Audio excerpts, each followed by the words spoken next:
There's a great saying that it takes a village to raise a child. And let me share with you a personal experience which taught me that it also takes a village to save a child. And let me please take you back to the mid-70s, and some of you will find that easier than others. To a small rural village of Maravili, situated on the Fermanagh-Monaghan border. I was just delighted to have a week off, from my Halloween holidays from Victoria Royal School. So no 7 o'clock start. I lie in time to have a bit of crack. A friend of mine arrived in the village with his 175cc Suzuki motorbike. And the temptation was too much, because before he knew it, I was heading down the road with my George and Mildred helmet on. Anybody remember George and Mildred? It's the one, the helmet that clips round here, yeah? And as I approached the bend, though, on this wet, slippery road in November, the 1st of November, 74, I sensed that the bike was veering across the road and clearly was going too fast. And I panicked and I hit the brakes. And at the sight of this oncoming car, and I remember the red flash, I panicked and I was propelled over the handlebars of the bike, 30 metres down the road, and the car ran over me. The poor man driving the car was absolutely helpless. But immediately I was attended to by a neighbour who was driving in the car behind and that had seen the whole accident happen. And this man had first aid experience. And meanwhile a nurse who lived in the village was presently working in a shop, but that was a qualified nurse. She ran down the road and came to the scene.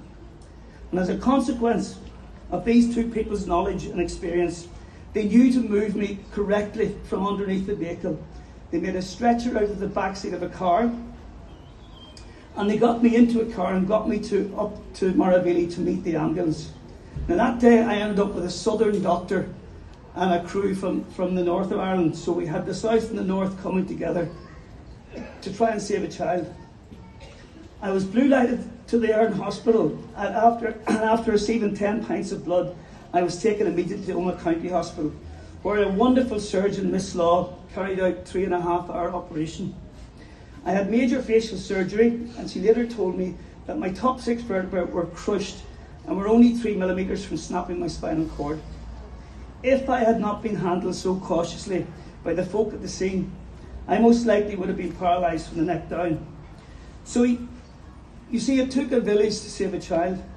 And the scariest thought for me as I stand up here now, a very, very proud granddad, if this accident was to happen to me today, almost 50 years on, in that rural location, I simply would not survive because of the time it would take to get me emergency surgery at the Enniskillen Hospital.